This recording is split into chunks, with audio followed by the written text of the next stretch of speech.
కేంద్రపాలిత ప్రాంతమైన లడఖ్లో ఎప్పుడూ లేనంతగా వేలాది మంది ప్రజలు రోడ్లపైకి వచ్చారు.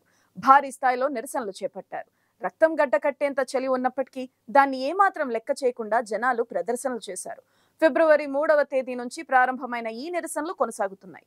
మంచుతో గడ్డ కట్టుకుపోయే లదాఖ్లో మంట పుట్టింది. అది మరో వివాదం కాకుండా చూడాల్సిన కేంద్రం ఎన్నికల సమయంలో ఏ నిర్ణయం తీసుకోలేక సతమతమవుతుంది. పక్కనే ఉన్న చైనా ఇప్పటికీ లదాఖ్ ప్రాంతం తమదేనంటూ పేచీకి దిగుతుంది. Leh apex body Kargil democratic alliance ఆధ్వర్యంలో జరుగుతున్న ఈ నిరసనలతో లదాఖ్ మొత్తం స్తంభించిపోయింది.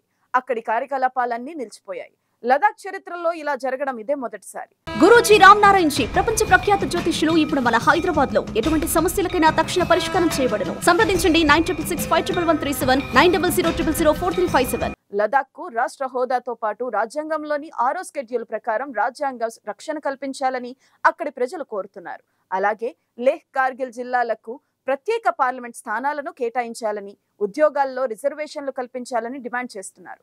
ప్రస్తుతం ఇందుకు సంబంధించిన వీడియోలు సోషల్ మీడియాలో చక్కర్లు కొడుతున్నాయి. అయితే లదాఖ్ ప్రజల డిమాండ్లను పరిగణలోకి తీసుకునేందుకు కేంద్ర ప్రభుత్వం ఇప్పటికే హోంశాఖ సహాయ మంత్రి నిత్యానంద్ రాయ్ నేతృత్వంలో ఒక ఉన్నత స్థాయి కమిటీని ఏర్పాటు చేసింది. ఏ సంస్థలైతే ఈ ఉద్యమానికి ప్రాతినిధ్యం వహిస్తున్నాయో వారితో చర్చలు జరుపుతామని కూడా నిత్యానంద్ రాయ్ తెలిపారు.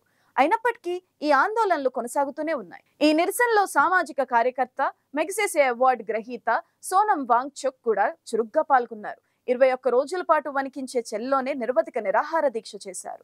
వాంగ్చుక్ అంటే మరెవరో కాదు, 2009లో వచ్చిన బాలీవుడ్ సినిమా 3 Idiots లో కథానాయకుడు రియల్ లైఫ్ వ్యక్తి. అందులో అమీర్ ఖాన్ పోషించిన పున్సుక్ వాంగ్ధు పాత్రకు స్ఫూర్తినిచ్చిన ఇంజనీర్, విద్యా సంస్కరణవేత్త సోనం వాంగ్చుక్. ప్రస్తుతం లదాఖ్ ఉద్యమంలో ఆయన పాల్గొనడంతో ఆందోళనకు అంతర్జాతీయ గుర్తింపు వచ్చింది. ఇటీవల చేసిన నిరవధిక నిరాహార దీక్ష పుణ్యమా అని ఆయన పేరు కూడా జాతీయ, అంతర్జాతీయ స్థాయిలో వార్తల్లోకెక్కింది. ప్రపంచమంతటా మారుమోగిపోయింది. హిమాలయ ప్రాంతంలోని లదాఖ్ లో శరీరం గడ్డకట్టే -డిగ్రీల ఉష్ణోగ్రతలో ఆయన సాగించిన నిరసన ఉద్యమానికి మద్దతుగా వేలాది జనం ముందుకు రావడం జరిగింది. 21 రోజుల అనంతరం మంగళవారం ఆయన నిరాహార దీక్ష ముగిసినప్పటికీ లదాఖ్ కు రాష్ట్ర ప్రతిపత్తి నుంచి అలవిమీరిన అభివృద్ధితో అపాయంలో పడుతున్న ఆ ప్రాంత జీవావరణం దాకా అనేక అంశాలు చర్చలోకి రాగలిగాయి. ప్రభుత్వం నుంచి స్పష్టమైన హామీ లేకున్నా ప్రస్తుతానికైతే లదాఖ్ ప్రజలు తమ డిమాండ్లను పాలకుల ముందు మరోసారి ఉంచి ఒత్తిడి తేగలిగారు.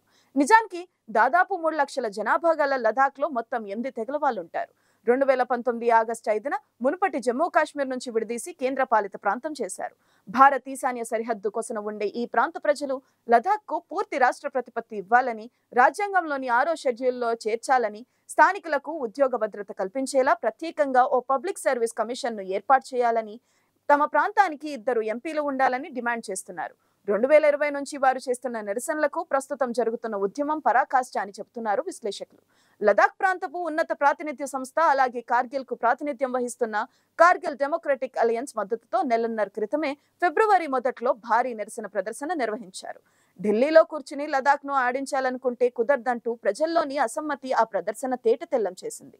కీలకమైన విధాన నిర్ణయాల్లో తమ స్థానిక స్వరాలను చోటు చేసుకోలేకపోవడమే ఈ నిరసనలకు కారణమైంది.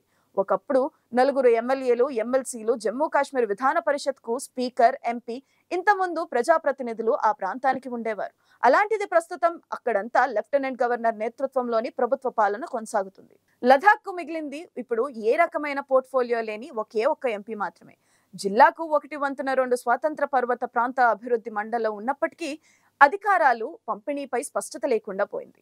దేశంలోనే సంచలనం సృష్టించిన ఆర్టికల్ 370 రద్దు అనంతరం తీసుకున్న పాలనాపరమైన నిర్ణయాలు అనేకమనే చెబుతున్నారు స్థానికులు. దానికి తోడు ఈ ప్రాంతంలో ఆకాశాన్ని అంటుతున్న నిత్యావసర వస్తువుల ధరలతో జనం గగ్గోలు పెడుతున్నారు. భూ హక్కుల్లో మార్పులు, అలాగే స్థానిక ప్రయోజనాలకు విరుద్ధమైన పారిశ్రామిక విధాన రూపకల్పన లాంటివి ప్రజాగ్రహాన్ని పెంచాయి. లదాఖీ ఉద్యమకారుడు వాంగ్చుక్ దీక్షకు అంతటి స్పందన రావడానికి అదే ప్రధాన కారణం. సముద్ర మట్టానికి ఎంతో ఎత్తున దాదాపు మంచు ఎడారిలో జనావాసాలు తక్కువగా ఉండే లదాఖ్ పర్యావరణ రీత్యా అత్యంత సున్నితమైన ప్రాంతం. అక్కడ అభివృద్ధి పేరిట ప్రభుత్వం చేపట్టిన ఎజెండా పైన విమర్శలున్నాయి.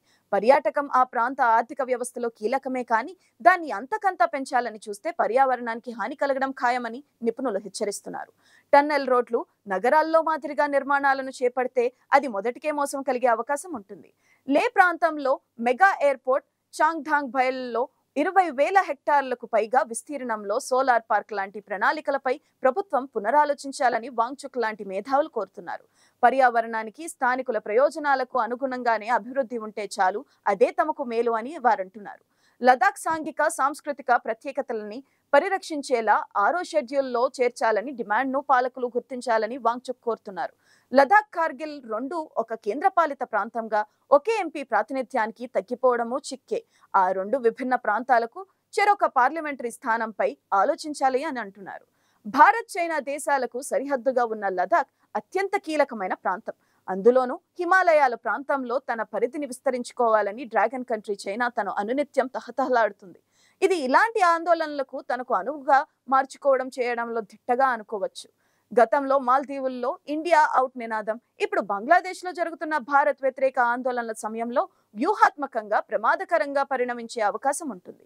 భారత్ భూభాగాన్ని చైనా ఆక్రమించుకునే భయాలున్న ప్రస్తుత పరిస్థితుల్లో ప్రభుత్వం మరింత జాగరూకతతో వ్యవహరించాలని నిపుణులు చెబుతున్నారు. లదాఖ్ ప్రజల నమ్మకాన్ని చూరగొని వారిని కలుపుకొని ముందుకు సాగడం ముఖ్యం. గతంలో శ్రీనగర్ నుంచి, ఇప్పుడేమో ఢిల్లీ నుంచి పాలిస్తున్నారే తప్ప స్వపరిపాలన సాగనివ్వడం లేదనే లదాఖ్ ప్రజల భావనను వారి నుంచి పోగొట్టడం చాలా ముఖ్యం. ఈ ఏడాది జనవరి మొదట్లో కేంద్ర హోంశాఖ ఉన్నతాధికారి సంఘాన్ని వేసింది. ఇప్పటికీ 3 భేటీలు జరిగిన పురోగతి లేదు. హెచ్పిసి హోం మంత్రి లేకపోగా తాజా భేటీకి సహాయ మంత్రి సైతం గైర్హాజరు కావడంతో సమస్యలు పరిష్కరించేందుకు సర్కారు వారికి చిత్తశుద్ధి ఉందా అన్నది అనుమానాలు రేపుతుంది. గత 4 ఏళ్లుగా ప్రభుత్వ పాలనలోని పలు వైఫల్యాలను సహించి భరించిన లదాఖ్ ప్రజలు గాంధేయ మార్గంలో శాంతియుతంగా తమ నిరసన తెలిపారు. స్థానిక ఆకాంక్షలకు తగ్గట్టు న్యాయబద్ధమైన డిమాండ్లను కేంద్ర ప్రభుత్వం ముందుంచారు. ఢిల్లీ పాలకులు సైతం ప్రజాభీష్టాన్ని గుర్తించి సరైన నిర్ణయం తీసుకోవడం మేలు. లదాఖ్ ప్రజలు ప్రయోజనాలే తమకు ముఖ్యమని మాటల్లోనే కాదు చేతల్లోనే చూపడం అవసరం. లేదంటే మున్ముందు వాంగ్చుక్ దీక్షలు లాంటివి మరిన్ని తలెత్తక తప్పదు. ఇప్పటికే ఇక్కడి మహిళల గ్రూపులు కూడా తాము నిరాహార దీక్షలకు దిగుతామని హెచ్చరించారు. 21 రోజుల నిరవధిక నిరాహార దీక్షల తరువాత వాంగ్చుక్ తాత్కాలికంగా దీక్ష విరమించారు. కానీ ఇది ఆరంభమేనని హెచ్చరించారు.